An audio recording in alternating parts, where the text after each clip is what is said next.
그런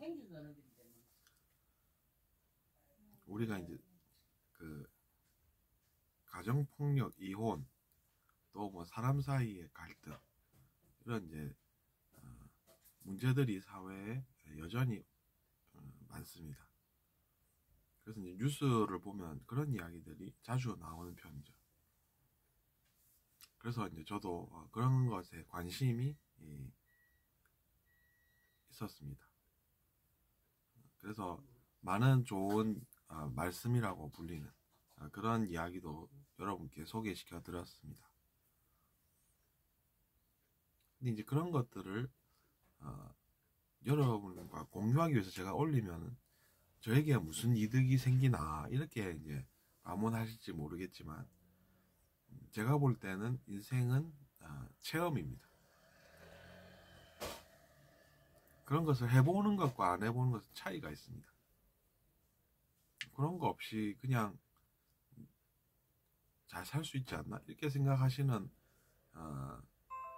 현실이라면 그것도 이제 현실입니다. 그래서 뭐 그것도 거짓이 아닙니다. 하지만 그렇다고 해서 상대방을 이해할 수 없는 것은 또 아닙니다.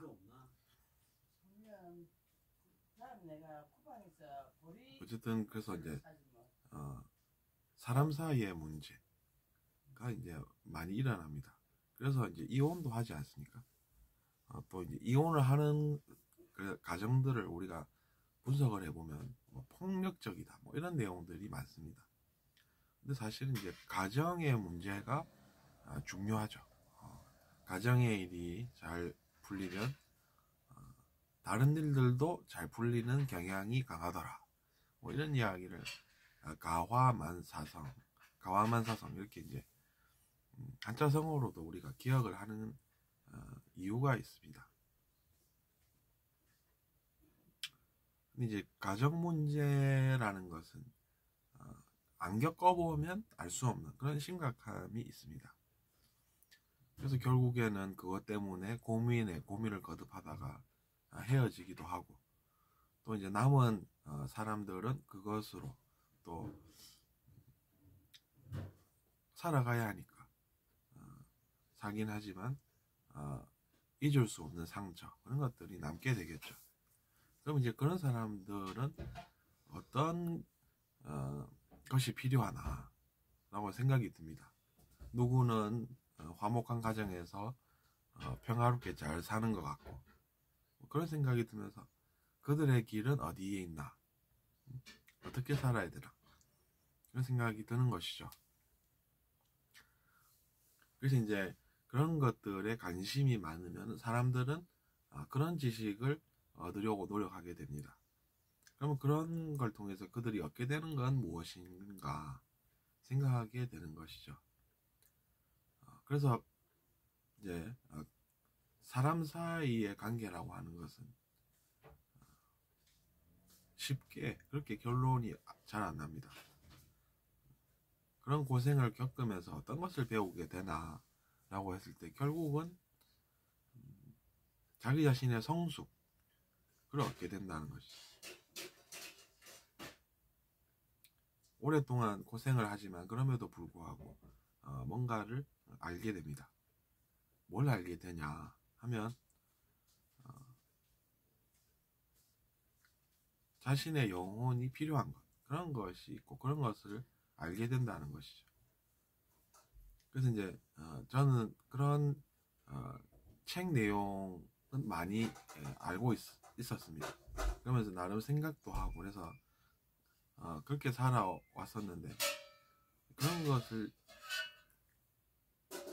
또 배우게 됩니다. 그러니까 제가 이렇게 여러분께 뭔가 제공하는 것 같아도 실은 저도 얻는 게 있습니다. 그게 이제 뭐냐 하면 개념들이 되겠죠. 몰랐던 개념들.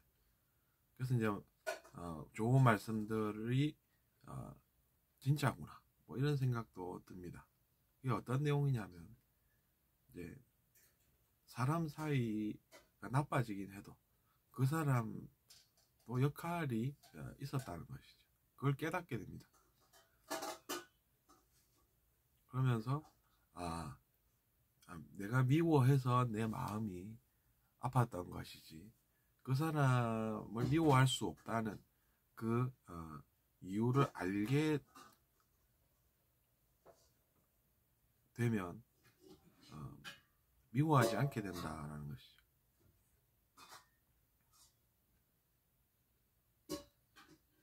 우리 어떻게 사람을 미워할 수 있나 이렇게 이제 생각하기 쉽지만, 사람이라고 하는 존재는 보면 역할이 있어서 내가 가진 뭔가 옳지 않은 그런 것을 또 알게 하기도 합니다. 저도 이제 그래서 뭔가 오염된 내 내면의 뭔가를 그 사람의 역할을 통해서 내가 느끼고, 그렇구나, 그렇게 되면 안 되지, 곤란하겠지, 그러면서 오염된 내면의 뭔가를 깨끗하게 할 수도 있다는 것이죠. 저는 그런 것을 느꼈습니다. 그래서 그럼 내면의 오염은 무엇인가 하면은, 살아오면서 자기 자신은 미성숙할 때 그런 걸 해서 뭐 그게 문제다 이렇게 생각도 하지 않고, 근데 그게 이제 한계에 있기 때문에 계속해서 현재까지 이어져 오죠. 떼낀 거울이 안 닦으면 시간이 지나도 깨끗해질 리가 없지 않습니까? 그러니까 이제 그런 것을 느껴서 이제 떼낀 내면을 지우게 된다는 것입니다. 그게 그 사람의 역할을 통해서 자기 자신이 깨닫게 된다는 것입니다.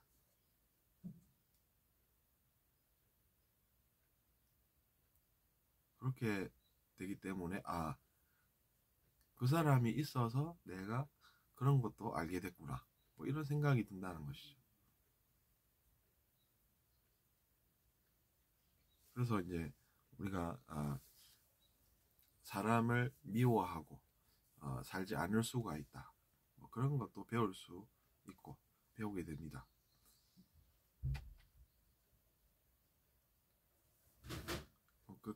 그렇게 이제 우리가 혼자 사는 세상은 아니고, 미워하면은 죄를 짓게 되고, 근데 이제 그 사람의 역할이 있다는 것을 깨달으면은 미워하지 않고 살 수 있다 라는 생각이 듭니다. 미워하면은 어떻게 행동하는지 여러분도 잘 아시리라고 봅니다. 미워하면 사람들이 그렇게 괴로운 것이 남의 탓만 있는 것 같아가지고 그 사람을 괴롭히게 됩니다. 괴롭히게 되니까 이제 그게 결국에는 옳지 않은 게 되고, 그래서 그것 때문에 또 고생을 하게 되고, 그렇게 사는 것이죠. 마치 모든 게 다 그 사람 같다 이렇게 이제 생각하게 됩니다. 그러니까 당연히 뭔가를 또 하게 되고, 그것 때문에 또 고생을 하게 되는 그런 삶을 사는 것이죠.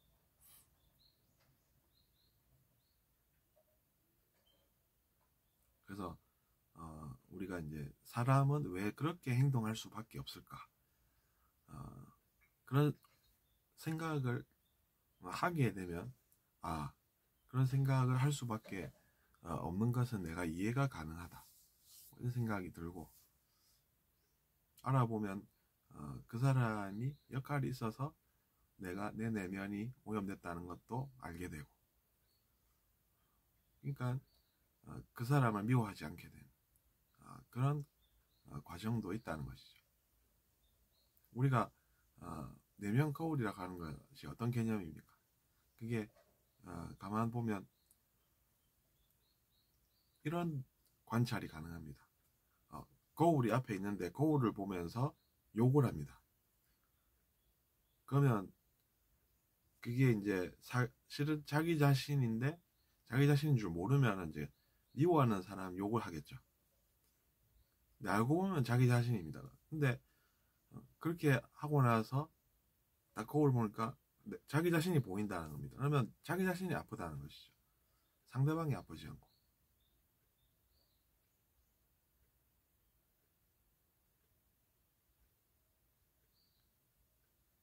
뭐 어쨌든 우리가 행동을 할 때 나는 그렇게 이제 속 좁고 한심한 생각을 하는 나 자신이 별로 좋지 않아 이런 생각을 할 수 있으면은 그런 생각을 하기 때문에 진실을 좀 더 잘 알게 됩니다. 전부 남 탓으로 보이는 것은 사실은 환영이라는 이야기죠. 환상이라는 이야기입니다.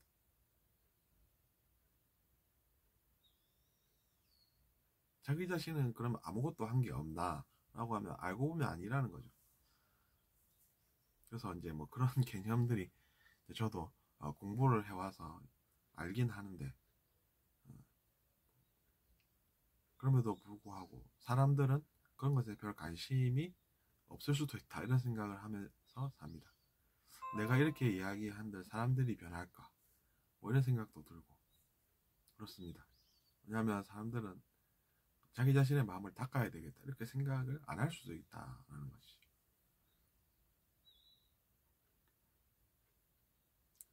어쨌든 다른 내용들은 뉴스를 봐도 나오고 많이들 나오는데 이런 유형의 내용은 제가 직접 이렇게 찾아보고 봐도 잘 없는 것 같아서 저는 이런 쪽을 여러분께 이야기를 해오고 싶었습니다. 그래서 오늘도 이런 내용을 여러분께 전달드리면서 여러분도 여러분의 삶에서 이해 안 되는 거 잘 이해돼서 이해 안 되는 인생 안 사셨으면 좋겠습니다. 감사합니다.